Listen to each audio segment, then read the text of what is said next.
오늘 제가 이제 설명하려고 하는 거는 이제 제가 주로 하는 이 증가현실에 대한 내용이긴 하지만 저희가 이제 오늘 이걸 하게 된 이유는 이제 여러분들도 다 아시는 것처럼 최근에 코로나 때문에 비내면도 활성화되고 새로운 단어는 아닌데 메타버스라는 좀 오래전에 썼던 어휘가 다시 등장을 하고 있습니다. 그래서 이 메타버스라는 게 결국은 뭐 가상현실, 증가현실, 뭐 미러월드, 뭐 라이프로깅 뭐 이런 것들을 다 이제 통합을 해서 실제 세계와 이제 가상 세계가 이렇게 단절된 공간이 아니라 뭔가 연결된 공간으로서 예를 들어서 뭐 가상에서 돈을 벌게 되면 그게 실제에서도 우리가 사용이 가능하게 한다거나 직접적인 연결이 되는 그런 공간이 이제 대한 관심들이 늘어나면서 우리가 이제 메타버스에 대한 관심이 늘었고, 지금 이제 오늘 보여드리려고 하는 거는, 뭐, 메타버스의 일종이라고 얘기하기는 좀 어려울 수도 있긴 하지만, 아무튼, 요즘 이제 그 비대면으로서 이제 교육을 이렇게 이제 가상 또는 메타버스 안에서 진행을 하는 그런 플랫폼들이 등장을 하고 있습니다. 그래서 뭐, 모질라 허브나 뭐 그런 것들이 있고, 요즘 학회에서도 대부분 이제 이런 것도 이제 새로운 플랫폼들이 계속 등장을 하고 있어서 우리나라에서도 그 플랫폼을 개발을 하고 테스트를 하는 게 이제 오늘 저희 역할이 되겠습니다. 그래서 다른 플랫폼들도 그렇듯이 뭐 기존 강의하고 이렇게 크게 차이는 아직은 나지 않아요.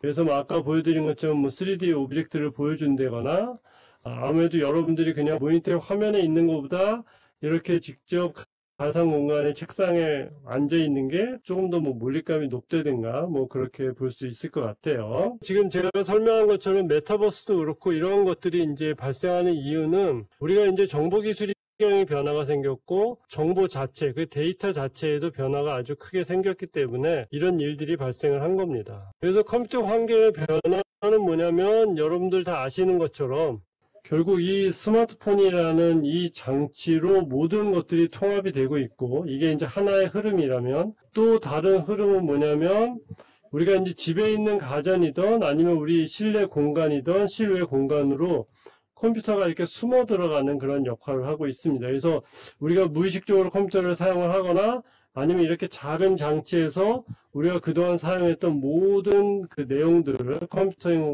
환경을 일로 이제 축소가 되는. 그래서 이제 결과적으로는 우리가 실제로 컴퓨터를 사용을 하고 있다는 느낌을 받지 않는 경우도 이제 많이 발생을 하게 되는 것입니다. 우리가 이제 이런 식으로 이제 그 디지털 통합도 일어나고 하면서 급속도로 엄청난 데이터 양들이 매일 이렇게 쏟아지고 있습니다. 그래서 여기 이제 데이터들의 양도 이제 뭐 제타바이트, 옛날에 들어보지도 못했던 단위로서 이제 정보들이 진행을 하고 있고요. 그래서 이렇게 이제 정보가 무지하게 많아지면서 우리가 이제 원래 사용하고 있던 이런 방법, 디지털과 실세계가 완전히 단절돼서 그 중간에서 사용자가 어떻게 보면 여러분들이 그 중개 역할을 잘 해야 이 실제 세계의 이 디지털 정보를 잘 가져다 사용을 하게 되고 또는 뭐 실제 세계의 정보를 디지털로 변환을 해서 사용을 하는 이런 것들이 다 이제 그 사용자 몫이었는데 환경이 바뀌어서 이제 가상현실이라는 공간이 생겨서 이 안에 들어가면 실제 공간과 단절돼서 이 컴퓨터 안에서의 여러분들이 어떤 체험을 하게 된다거나 아니면 이 두 가지 유비쿼터스하고 어그멘트드 이게 증가현실이 되는데요. 이 환경에서는 여러분들이 굳이 따로 실제 정보와 그 디지털 정보를 이제 구분을 하지 않아도 되는 그런 세상이 되고 있습니다. 제가 여기 주제에 보는 것처럼 증가현실의 미래는 어떻게 보고 있느냐. 이게 이제 증가현실의 미래이기 때문에 우리가 실제 정보와 컴퓨터, 디지털로 만든 정보를 자유롭게 이 사용자가 노력하지 않고 사용을 하게 됨으로 인해서 마지막 슬라이드에서 얘기를 하겠지만 결국은 우리가 그동안 스마트폰에서 사용하던 모든 것들이 이러한 증가현실 플랫폼으로 넘어오면서 증가현실이 이제 차세대의 새로운 컴퓨팅 플랫폼이 될 것이다 라는 얘기를 오늘 하고자 합니다. 예. 그래서 이 한 장으로 증가현실 설명을 할 수가 있습니다. 이게 이제 보면은 1993년도 그림이긴 한데요. 정확히 이제 설명을 해주고 있습니다. 지금 여기는 이제 그 여기가 이제 환자라고 보시면 돼요. 환자가 있는 공간이고, 이 환자에 대해서 어떤 수술을 하기 위해서는 의사가 정보가 필요하겠죠. 그래서 그 정보가, 그 필요한 정보를 의사는 어떻게 하느냐, 엑스레이든 MRI든 사전에 검사를 하게 되는 거죠. 그래서 이제 이 수술을 하면서 그 검사 결과를 이렇게 모니터에 띄워서 이 모니터에 있는 정보, 이게 디지털 정보가 되겠죠. 이 정보를 실제 공간으로 이렇게 옮기게 되는 겁니다. 누가 그 역할을 하느냐? 바로 이 의사가 그 역할을 하는 거죠. 이 중개자 역할을 하는 겁니다.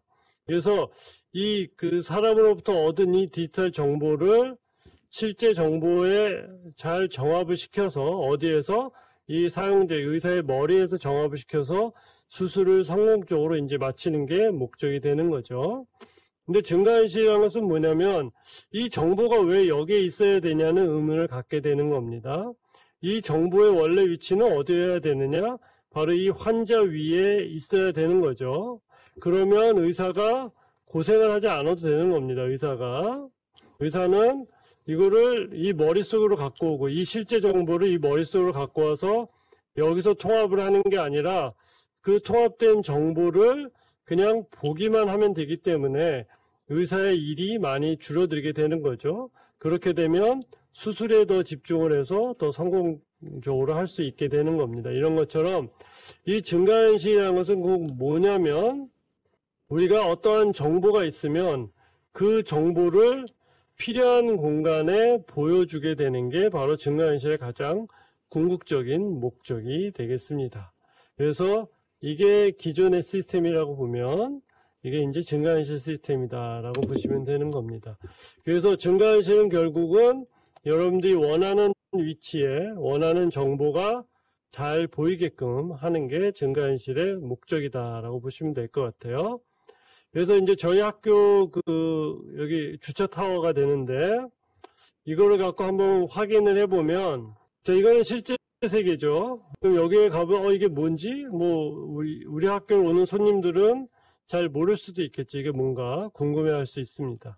자, 그 다음에 여기는 뭐냐면 가상공간으로 만든 거예요. 가상공간에서 만든 겁니다. 그러면 가상공간에서 이 타워를 뭐 올라가기도 하고 뭐 체험을 해볼 수가 있겠죠. 그렇지만 이 공간에 대해서는 또 설명이 있어야 이 공간이 뭐 어떤 공간인지 이해를 할 수 있을 겁니다. 자, 우리가 이제 실제 세계에서 여기를 맞이했을 때 이게 무슨 공간인지 알기 어려우면 어떻게 한다? 우리가 이제 학교에 대한 설명서나 지도를 보고서 여기가 주차 타워구나 뭐 이런 것들을 알 수 있을 거예요. 그래서 그러한 정보를 대신해서 증가현실에서 이렇게 제공을 하게 됩니다. 그래서 이게 지금 여기 이제 폰트가 좀 그래서 잘 안 보이는데 이 주차 타워에 대한 설명이 있고 그 다음에 또 주변에 있는 건물들에 대한 이런 설명들이 제공이 됩니다.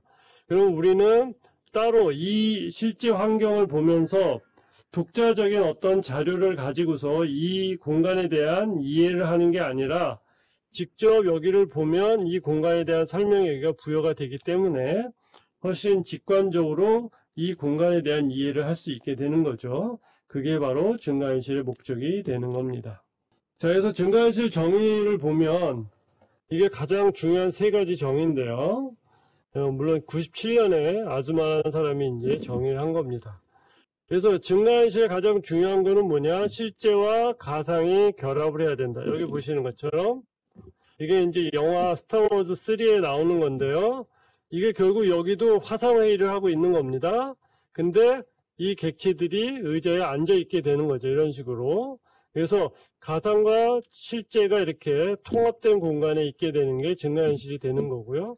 그 다음에 여기서도 이제 얘기를 하면 실시간으로 여기 이제 의사소통이 되겠죠. 그래서 실시간 상호작용이 가능합니다. 그 다음에 3차원 공간에 정합을 해야 된다. 여기 의자 위에 이 사람들이 잘 앉아 있죠. 이렇게 돼 있는 게 바로 증가현실입니다. 그러면 여기에서 소개드린 것과 같은 이러한 그 영화에서가 그럼 증가현실이냐? 그거는 아니다. 왜냐면 이 영화에서는 이게 실제로 실시간으로 이렇게 정합이 되는 게 아니라 많은 시간을 거쳐서 이렇게 정합이 된 거기 때문에 이게 궁극적인 증가현실의 모습이지만 이게 실시간으로 구현이 되면 그게 궁극적인 증가현실이 된다라고 보시면 될 것 같아요. 그러면 지금 여러분들이 이제 저하고 이렇게 회의하는 것도 실제 제가 강의실에 가서 저는 거기에 혼자 있지만 여러분들은 이제 가상의 캐릭터로 실제 강의실에 실제 의자 위에 앉아 있는 것처럼 보이게 되면 그게 이제 증가현실이 되는 것입니다. 예. 자, 그래서 증가현실 역사는 여러 가지가 있는데 주로 이제 실내에서 뭔가를 하다가 우리가 이제 웨어러블 장비들이 생기면서 실외로 이렇게 나오게 됐습니다. 그래서 이제 실외에서 보면 지금 여러분 여기에 보면 이 백팩이라고 되어 있는데 이것도 그렇고요. 그 다음에 이것도 그렇고 다 마찬가지입니다. 여기에 있는 장비들이 지금 어디에 들어있냐면 여러분들이 갖고 있는 스마트폰에 이 장비들이 다 들어있어요. 그래서 증가현실이 지금 스마트폰이 대중화되면서 증가현실에 대한 관심이 많아졌고 증가현실의 효용성이 높아지게 된 겁니다. 그 다음에 이제 이런 걸 구현하기 위해서는 그런 기반 기술이 뭐가 필요하느냐. 일단 시각적으로 보여줘야 되는 디스플레이가 제일 중요하고요. 그 다음에 입력하는 부분, 그 다음에 이거를 추적해서 여기서 처리해서 잘 보여주는 부분이 필요하겠습니다. 예. 그래서 이제 디스플레이는 실제로 눈으로 이렇게 보고 이 위에 이제 그래픽을 그려주는 부분이 생깁니다. 이게 바로 이제 옵티컬 시스루라는 거예요. 그래서 여러분들이 실제 공간을 직접 보게 되는 거고, 여러분들이 스마트폰을 사용을 하게 되면 이제 그건 비디오 시스루가 됩니다. 이 모니터가 이제 여러분들 스마트폰의 이제 디스플레이가 되겠죠. 스마트폰에 장착되어 있는 카메라로 실제 공간을 들여오고, 그 다음에 이제 여기서 그림, 그래픽을 통해서 그려진 게 일로 들어가서 통합돼서 보여지게 되는 겁니다. 그래서 비디오 시스루는 스마트폰을 생각하시면 되고요. 옵티컬 시스루는 아까 제가 보여드린 홀로렌즈를 생각하시면 되겠습니다. 그래서 그 두 개의 장단점을 보이면 아무래도 이 홀로렌즈 쪽, 이게 이제 그 옵티컬 시스루, 그러니까 직접 실제를 볼 때는 아무래도 이 가상으로 그리는 것들이 약간 선명하지 않을 수 있습니다. 요건 이제 비디오 시스루 예인데요. 이건 선명하죠. 그 대신 이제 비디오 시스루에서 안 좋은가 하면 실제로 공간을 보지 못하기 때문에 약간 위험하거나 그런 것들이 존재합니다. 그리고 사용자한테 좀 거부감이 있을 수 있고요. 예. 그 다음에 추적 및 정합. 제 손을 보셔도 사실 알 수 있는데 정합이라는 것은 뭐냐면 이 손 모양이 잘 보이시나요? 이게 아마 여러분들은 이제 사용하면서 아시겠지만 제 손이 사실 이렇게 이 디바이스 컨트롤러하고 이렇게 연결이 되어 있지는 않습니다. 이렇게 지금 여기처럼 이런 식으로 그리게 되면 현실성이 좀 떨어지죠. 그래서 우리가 실제 예를 들어서 이 손이 만약에 실제 손이라면 가상의 컨트롤러를 그릴 때는 이렇게 손을 통과하거나 이런 식으로 그리게 되면 현실성이 많이 떨어지게 됩니다. 그래서 이 정합을 할 때는 이 가상 객체와 실 객체가 정확하게 배치가 되도록 해줘야 됩니다. 그래서 이거를 위해 정확하게 하기 위해서 필요한 게 뭐냐면 바로 추적이라는 이러한 과정이 되겠습니다.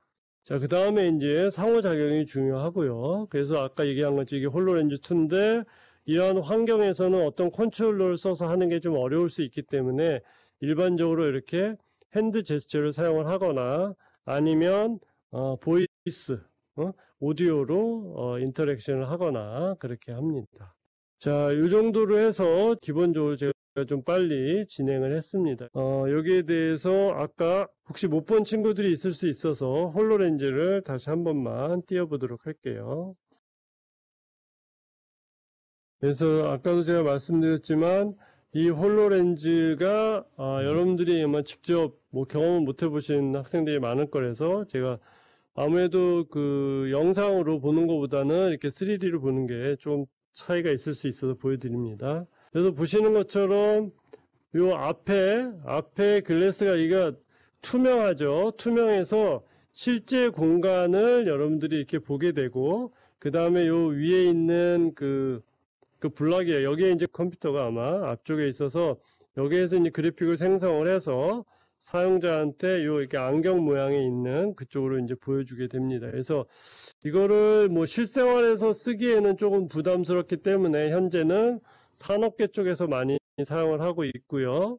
이게 이제 조금씩 축소를 시켜서 실세계에서도 사용을 하려고 하는 시도들이 많이 있습니다. 그래서 최근에는 HMD에 대한 개발을 많이 하고 있습니다.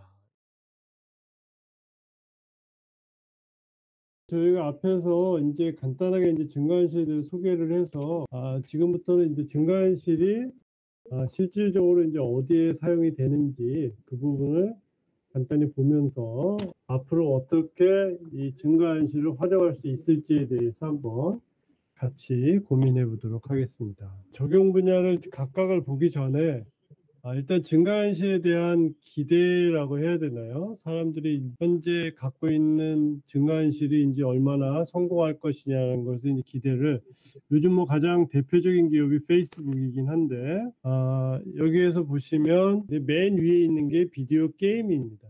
아무래도 그 증강현실과 관련돼서 요즘 게임들이 많이 나오고 있고 여러분들 여기 좀 포켓몬 캐릭터를 선택한 친구들도 많이 있는데 포켓몬 고부터 시작을 해서 다양하게 이제 비디오 게임 분야에 아무래도 활성화가 되지 않겠냐라고 생각을 하고 있고요. 그 다음부터는 이제 헬스케어, 뭐 엔지니어링, 뭐 비디오 엔터테인먼트, 밀리터리, 교육 이런 식으로 이 각각의 분야에 대해서 엄청난 그 수익이 예상이 된다라고 얘기를 하고 있습니다. 결국은 뭐 이러한 얘기는 뭐냐면 이런 쪽에 이제 산업재 수요가 많이 늘 것이 예상이 되니 우리가 이거에 대해 준비를 해야 될 필요가 있다라고 얘기를 하고 있는 거죠. 그래서 이제 증강현실을 이제 아까 앞에서도 제가 간단히 설명을 드렸는데 우리가 그 수술실 그 방에서 보는 것처럼 증강현실은 가상현실과는 좀 다른 동기를 갖고 있습니다. 증강현실을 이제 우리가 개발하는 동기가 이게 이제 요즘에 가장 적합하다고 생각하는 이유는 이 증강현실이 등장하게 된 동기가 사람들은 정보를 찾고 사용할 필요성이 있다. 지금과 같은 정보의 홍수에서 살면서 그게 필요한 정보를 우리가 필요한 위치에 놓고 볼 수 있고 관리를 할 수 있어야 되기 때문에 사람들이 또 다양하고 많은 정보를 잘 관리할 필요성이 느껴졌고 사람은 작업에 집중하면서 작업과 관련된 정보가 제공되기를 원한다. 그래서 정보가 적합하게 확장된다면 자신이 해야 되는 작업을 더 쉽고 정확하게 할 수 있다고 생각을 한다. 이게 바로 증강현실이 등장하게 된 동기입니다. 지금하고 딱 맞는 거죠. 지금 무한히 많은 정보를 가지고 있는데 그거를 내가 필요할 때 내가 필요한 위치에 정보가 보여지게 된다면 우리는 이 기존에 있는 어마어마하게 많은 정보를 잘 활용을 할 수 있을 거다라고 생각을 하고 있는 겁니다. 그래서 이제 증강현실에 대한 관심들이 많이 생기게 되는 거죠. 이거는 이제 마케팅 쪽에 관련된 거예요. 이건 이제 2014년이긴 하지만 그래도 좀 재미있는 영상이기 때문에 한번 같이 보도록 하겠습니다.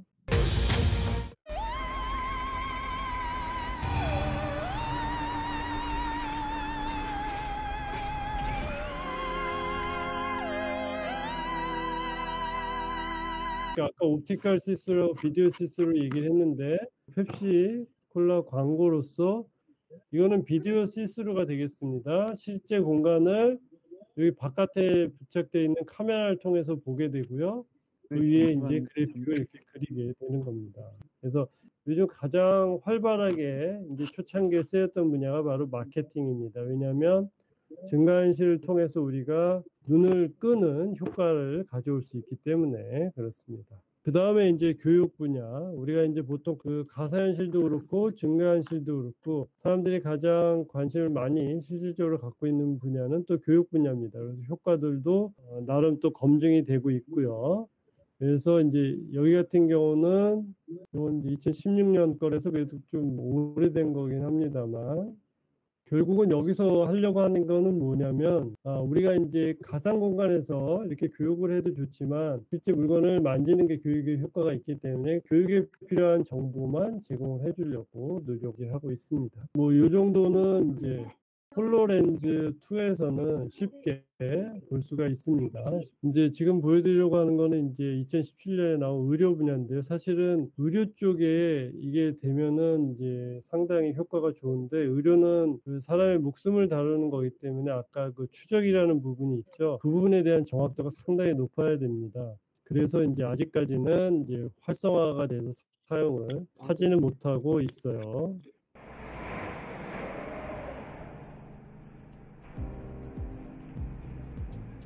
원래 이러한 정보들은 이 공간에서 여기 디스플레이에 따로 이렇게 보이는 게 일반적인 상황인데 지금 그거를 이 환자 위에 정보를 이렇게 제공을 하려고 하고 있는 겁니다. 좀 붕 떠 보이죠, 아직까지는. 이게 실질적으로 사람의 몸속에 들어있는 것처럼 이렇게 보여주는 그런 시각화 방법이나 이런 것들이 계속 지속적으로 연구가 되고 있어서 궁극적으로는 이게 사람의 겉에 있는 게 아니라 실제 그 장기 안에 똑같이 정합이 돼서 있으면 의료 분야의 증가현실이 아주 유용하게 쓰이게 될 겁니다. 근데 아직은 훈련 정도로밖에 사용은 못하고 있습니다. 그 다음에 이제 가장 많이 이제 요즘 쓰고 있는 거는 이제 제조 분야에 유용하게 사용이 가능합니다. Some people have the impression that wire harnesses are an easy build. They're not. There are literally thousands and thousands of wire, typically in a manned craft or a commercial airliner. When we first started this program, we had paper. All the routing instructions came printed out on a big phone book, and the employee had to use a ruler to keep their place, look up, look down, look back, etc. Then we kind of went away from that. We started pulling up our information on a laptop. But looking at the laptop on a constant basis, your eyes are adjusting constantly. So every little bit of technology really does help. Scan order. We look for the big changers. Wearables, as an example, is what we would call a step function change. 요거 같은 경우는 아마 이게 구글 글래스나 그런 걸 쓰고 있는 것 같은데 지금 여기가 지금 보잉입니다. 이 보잉이라는 컴퍼니가 비행기를 만드는 회사인데 이 회사가 1900년도, 1990년도 초에 이 필요성을 똑같이 느꼈어요. 그러니까 이게 지금 뭐냐면 비행기에 그 전선을 이렇게 서로 연결을 하는 거거든요. 여기 있는 전선들을. 근데 아까 여기서 여러분들 뭐 잘 들으셨는지 모르겠는데 이 전선의 양이 무지하게 많고 이 전선을 제대로 설치하기 위해서는 옛날에는 어떻게 했냐면 지금은 뭐 컴퓨터를 보고 있다고 하죠. 옛날에는 똑같은 크기를 뒤쪽 도면에 만들어서 진행을 했고 지금은 여기서 보이는 것처럼 컴퓨터에서 정보를 가져와서 하는데 결국 아까 수술실하고 동일하게 정보가 서로 떨어져 있기 때문에 그거로서 고통을 많이 호소를 하기 때문에 보잉에서는 지금 뭐 90년대 초반부터 지금 한 30년 정도 지난 거죠. 지속적으로 그 정보를 어떻게 사람들이 직접 작업을 해야 되는 공간으로 옮기려고 노력을 많이 하고 있고 지금 현재 구현이 된 상태를 여기서는 보여주고 있는 겁니다. 그래서 이 보잉이 이 증가현실에 관련해서는 상당히 많은 관여가 돼 있고 이 사실은 이 증가현실이라는 어휘 자체도 아마 보잉 회사에서 아마 나온 거로 제가 기억을 합니다. 예. 이렇게 해서 뭐 제조 분야가 있고요. You'll say skylight. It'll show you on the diagram, and then you'll take the wire and you'll just pop it in, fast as heck. You know, there's video streaming. If you have an issue, they can see it from their laptop or wherever because you're streaming it through your glasses. 그 다음에 이제 예술 분야에도 적용을 하고 있습니다. 그러니까 이게 너무 심각한 분야에서만 쓰는 게 아니라 비디오 게임이나 이런 쪽에서도 사용을 하고 있고 이렇게 예술 분야에서도 활용을 하고 있습니다.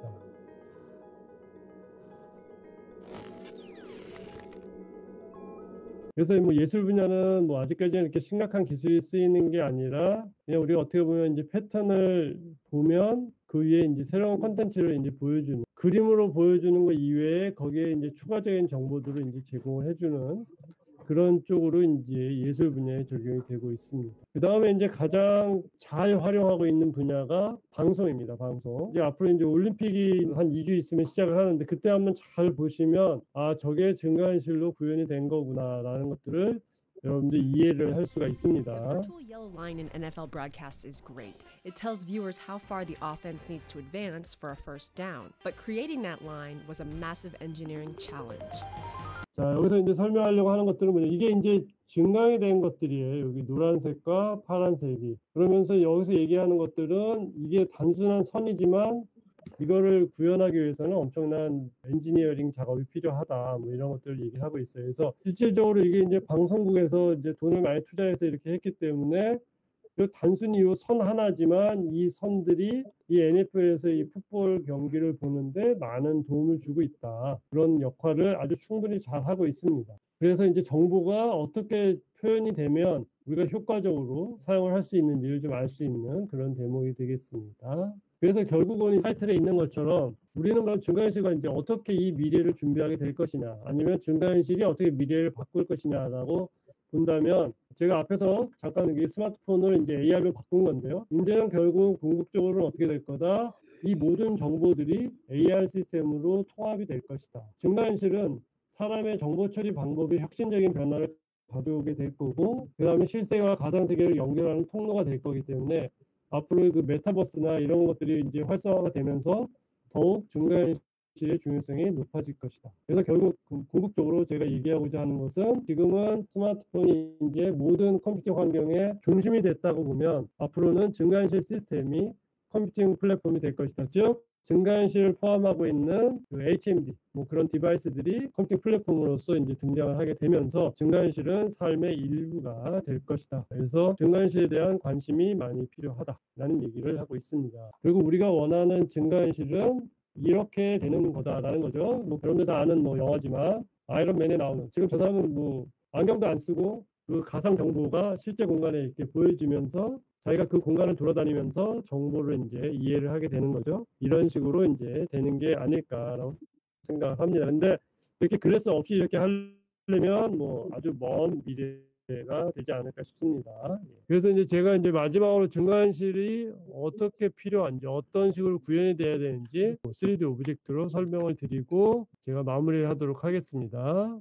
지금 여러분들이 있는 공간을 실제 공간이라고 생각을 했을 때 이 의자를 우리가 이제 증강을 시킨다라고 생각을 한번 해보겠습니다. 그러면 이 의자를 이렇게 허공에다가 이렇게 띄우게 되면 현실성이 전혀 떨어지겠죠. 그렇기 때문에 우리는 이 의자를 이렇게 아무데나 위치하면 되는 게 아니라, 우리가 일상적으로 알 수 있는 것처럼 이 의자는 여기 이렇게 정합을 잘 해야 되는 거예요. 근데 이게 여러분들이 보는 시점이나 아니면 이 추적, 결국은 이제 트래킹 부분이 좀 오류가 발생하면 어떻게 되냐면, 얘가 이렇게 안으로 들어가 있는 상태가 되거나 아니면 이렇게 허공에 뜬 상태가 되기 때문에 정합이 제대로 되지 않으면 정보 전달이 문제가 될 수 있습니다. 그래서 이렇게 정보가 정합이 제대로 안 돼 있는 경우에는 사실 이 정보가 없는 것보다 더 못한 상황이 발생을 할 수가 있어요. 그래서 우리는 정보를 정합을 할 때 아주 잘 그 정합을 해야 되고, 그러기 위해서는 트래킹이라는 기술이 아주 중요하게 사용이 되겠습니다.